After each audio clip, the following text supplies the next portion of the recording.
Selamat datang di media edukasi video kami, Sumayasa Dum Edukasi, media pembelajaran asik, kreatif, dan menyenangkan. Pada kesempatan ini kita akan belajar bersama mengenai rangkuman materi tematik yang berhubungan dengan sifat-sifat cahaya dan kaitannya dengan indera penglihatan. Kemudian kita juga akan belajar mengenai teks fiksi dan teks non-fiksi. Materi ini berhubungan dengan materi tematik kelas 4, tema 5, pahlawanku. Burung beo, burung belibis, buah naga dimakan ulat. Tonton videonya sampai habis, semoga bermanfaat. Namun sebelum lanjut, mari kita sama-sama berdoa sejenak agar kita diberikan kemudahan dan kelancaran di dalam belajar. Dan jangan lupa, mari sama-sama kita dukung dan kita bangun channel ini. Klik subscribe, like, dan share agar video ini memberikan manfaat untuk kita bersama. Cahaya di sekitar kita. Pernahkah kalian melihat cahaya? Misalnya cahaya matahari, cahaya lampu, dan lain sebagainya. Namun secara umum, cahaya di sekitar kita dapat dibedakan menjadi dua. Yang pertama, cahaya tampak, yaitu cahaya yang dapat ditangkap oleh mata. Dan yang kedua, cahaya tidak tampak, yaitu cahaya yang tidak dapat ditangkap oleh mata. Contohnya seperti cahaya sinar ultraviolet dan sinar X. Pada bagian satu ini kita akan belajar mengenai sifat-sifat cahaya. Sifat-sifat cahaya yang pertama yaitu cahaya merambat lurus. Kemudian sifat cahaya yang kedua yaitu cahaya menembus benda bening. Dan sifat cahaya yang ketiga, cahaya dapat dipantulkan. Selanjutnya sifat cahaya yang keempat yaitu cahaya dapat diuraikan.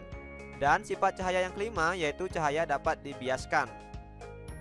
Berikut ini penjelasan secara rinci mengenai sifat-sifat cahaya. Sifat cahaya yang pertama yaitu cahaya merambat lurus. Jika kita lihat pada gambar, di sini terlihat seorang anak yang sedang melakukan percobaan pembuktian cahaya yang merambat lurus. Pada percobaan di samping, membuktikan bahwa cahaya lilin merambat lurus pada lubang karton A, B, dan C yang diletakkan dengan sejajar. Berikut ini adalah contoh cahaya merambat lurus dalam kehidupan sehari-hari. Yang pertama, berkas cahaya lampu sorot. Yang kedua, berkas cahaya matahari. Yang ketiga, berkas cahaya proyektor. Dan yang keempat, berkas cahaya lampu senter. Semua berkas cahaya ini, jika kita lihat, cahaya ini merambat dengan lurus. Dengan demikian, dapat diketahui bahwa salah satu sifat cahaya yaitu merambat dengan lurus. Selanjutnya, sifat cahaya yang kedua, yaitu cahaya menembus benda bening. Seperti pada gambar kita melihat percobaan pembuktian cahaya menembus benda bening. Pada percobaan di samping, membuktikan bahwa cahaya senter dapat menembus permukaan benda yang bening seperti pada mangkok kaca. Nah, berikut ini adalah beberapa contoh pembuktian cahaya menembus benda bening dalam kehidupan sehari-hari. Yang pertama, berkas cahaya dalam akuarium. Kemudian yang kedua, berkas cahaya matahari menembus kaca. Dan yang ketiga, berkas cahaya senter menembus mangkok kaca. Ini adalah beberapa contoh bahwa cahaya menembus benda bening. Sifat cahaya yang ketiga yaitu cahaya dapat dipantulkan, seperti terlihat pada gambar. Dari hasil percobaan pembuktian cahaya dapat dipantulkan, membuktikan bahwa cahaya senter dapat dipantulkan ketika mengenai permukaan benda yang mengkilap seperti cermin. Berikut adalah beberapa contoh cahaya dapat dipantulkan. Yang pertama, berkas cahaya senter yang memantul pada kaca. Kemudian yang kedua, berkas cahaya matahari yang memantul pada kaca panel surya. Yang ketiga, berkas cahaya lilin yang memantul pada cermin. Ini adalah beberapa contoh bahwa cahaya dapat dipantulkan. Selanjutnya, sifat cahaya yang keempat, yaitu cahaya dapat dibiaskan. Jika kita lihat dari hasil percobaan ini, cahaya merambat melalui dua medium yang berbeda kerapatannya. Akan terjadi pembelokan cahaya atau pembiasan. Jika kita lihat pada gambar tersebut, di sini kita lihat seorang anak yang melihat benda yang berada di dalam air, padahal benda itu berada dalam kedalaman yang sesungguhnya sangat dalam. Tetapi anak tersebut melihat dengan kedalaman yang terlihat sangat dangkal. Ini membuktikan bahwa cahaya dapat dibiaskan, sehingga benda yang dalam seolah-olah terlihat begitu dangkal. Berikut adalah pembuktian percobaan cahaya dapat dibiaskan. Pada percobaan di samping, membuktikan bahwa cahaya dapat dibiaskan.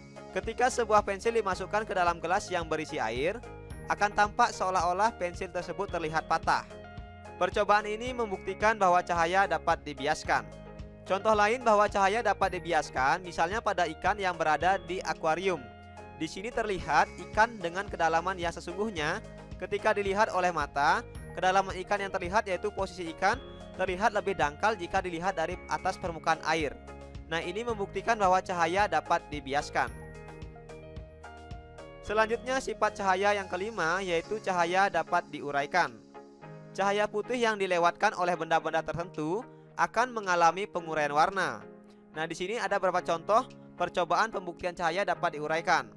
Pada percobaan di samping, membuktikan bahwa cahaya dapat diuraikan ketika berkas cahaya mengenai permukaan kaset, maka akan terlihat berkas cahaya yang berwarna-warni. Berikut ini adalah beberapa contoh cahaya dapat diuraikan dalam kehidupan sehari-hari. Misalnya yang pertama, berkas cahaya matahari yang mengenai air akan membentuk pelangi. Kemudian, penguraian cahaya pada gelembung air dan penguraian cahaya pada prisma. Ini merupakan contoh bahwa cahaya dapat diuraikan.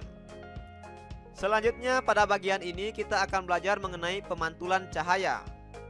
Pemantulan cahaya yang akan kita pelajari yaitu yang pertama pemantulan baur, kemudian yang kedua pemantulan teratur, dan yang ketiga pemantulan cahaya pada cermin datar, yang keempat pemantulan cahaya pada cermin cekung, dan yang kelima pemantulan cahaya pada cermin cembung. Berikut ini adalah penjelasan lebih rinci mengenai pemantulan cahaya. Pemantulan cahaya yang pertama yaitu pemantulan baur. Pemantulan baur terjadi jika cahaya mengenai benda yang memiliki permukaan kasar dan bergelombang, misalnya air yang bergelombang karena angin. Kemudian pemantulan teratur yaitu pemantulan cahaya yang mengenai benda yang memiliki permukaan rata dan mengkilap, misalnya pada cermin datar atau air yang tenang. Nah, di sini kita lihat dua gambar yang berbeda, di mana jika pemantulan itu terjadi secara baur, maka pemantulannya akan bergelombang dan berkas cahayanya dipantulkan secara tidak teratur. Kemudian, jika pemantulan itu terjadi secara teratur, maka kita lihat berkas sinar pemantulannya itu terjadi secara teratur. Berikut ini adalah contoh pemantulan baur dan pemantulan teratur dalam kehidupan sehari-hari. Gambar A ini menunjukkan pemantulan baur. Kemudian gambar B menunjukkan pemantulan teratur. Jika kita lihat pada gambar A, pada pemantulan baur, bayangan yang dibentuk pada angsa tidak teratur. Hal ini karena airnya bergelombang. Sementara pada gambar B, pada pemantulan teratur, kita lihat bayangan pohon yang dibentuk sangat jelas. Hal ini karena airnya sangat tenang. Nah, ini adalah contoh pemantulan baur dan teratur dalam kehidupan sehari-hari. Selanjutnya pemantulan cahaya pada cermin.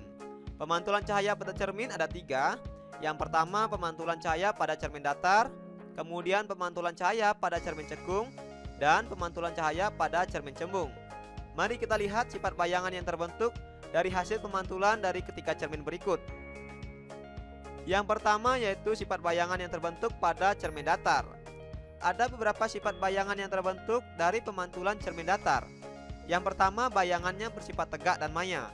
Kemudian yang kedua, bayangannya sama besar, tinggi dan jaraknya dengan benda sesungguhnya sama. Kemudian, bagian kanan bayangan adalah bagian kiri benda yang sesungguhnya, dan sebaliknya. Selanjutnya, sifat bayangan yang terbentuk pada cermin cekung. Yang pertama yaitu, jika letak bendanya amat dekat, maka bayangan yang terbentuk adalah tegak, lebih besar dan semu. Yang kedua, jika letak bendanya cukup jauh dari cermin, maka sifat bayangan yang terbentuk yaitu nyata, terbalik, dan diperbesar. Dan yang ketiga, jika letak benda jauh dari cermin, maka sifat bayangan yang terbentuk yaitu nyata, terbalik, dan diperkecil. Berikutnya sifat bayangan yang terbentuk pada cermin cembung. Pada cermin cembung, bayangan yang akan terbentuk yaitu ukuran bayangan lebih kecil dan semu.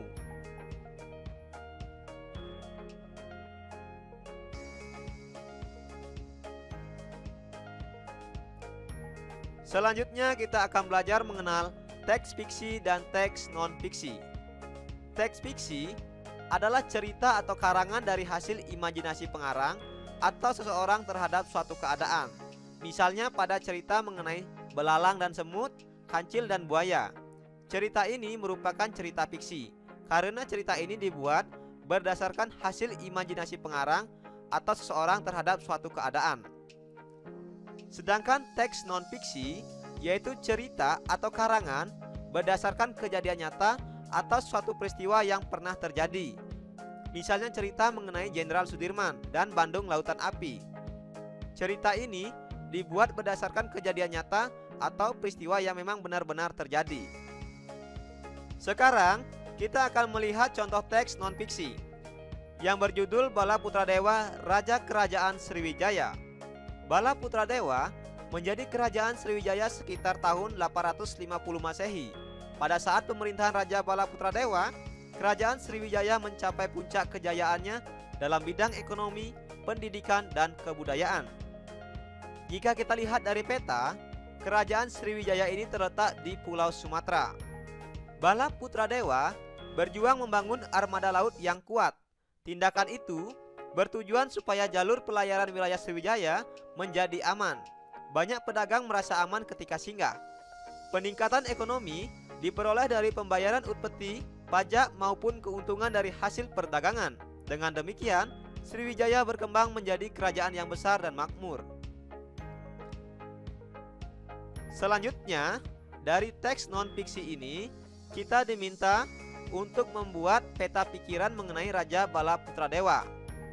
Yang pertama, apa hasil dari perjuangan Raja Bala Putradewa terhadap kerajaan Sriwijaya? Jadi, adapun hasil dari perjuangannya itu, Bala Putradewa berjuang membangun armada laut dan menjadikan Sriwijaya sebagai kerajaan yang makmur.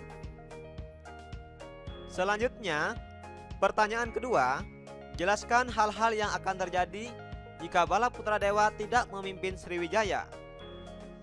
Jika Bala Putradewa tidak memimpin kerajaan Sriwijaya, mungkin saja kerajaan Sriwijaya tidak akan berkembang menjadi kerajaan yang besar dan makmur. Selanjutnya pertanyaan nomor 3. Perjuangan apa yang telah dilakukan oleh Raja Bala Putradewa? Bala Putradewa berjuang membangun sebuah armada laut yang kuat di kerajaan Sriwijaya. Selanjutnya pertanyaan nomor 4. Berikan pendapatmu, apakah Raja Bala Putradewa dapat disebut sebagai pahlawan pada masa kerajaan Sriwijaya? Jelaskan jawabanmu. Dari teks non-fiksi yang sudah kita baca tadi, sangat jelas bahwa Raja Bala Putradewa dapat dikatakan sebagai pahlawan. Hal ini karena Raja Bala Putradewa telah berani dan pantang menyerah berjuang untuk rakyatnya, sehingga rakyatnya hidup aman dan sejahtera. Selanjutnya pertanyaan nomor 5. Sikap kepahlawanan apa yang dimiliki oleh Bala Putradewa? Sikap kepahlawanan Raja Bala Putradewa yaitu berani dan pantang menyerah berjuang untuk rakyatnya. Belajar asik, kreatif, dan menyenangkan bersama kami Sumayasa Dum Edukasi. Demikianlah tadi materi pelajaran yang sudah kita bahas bersama mengenai sifat-sifat cahaya serta mengenai teks fiksi dan non-fiksi. Terima kasih telah menyaksikan video ini. Semoga bermanfaat. Mari sama-sama kita dukung dan kita bangun channel ini. Klik subscribe, like, dan share. Sampai jumpa lagi dalam video pembelajaran berikutnya.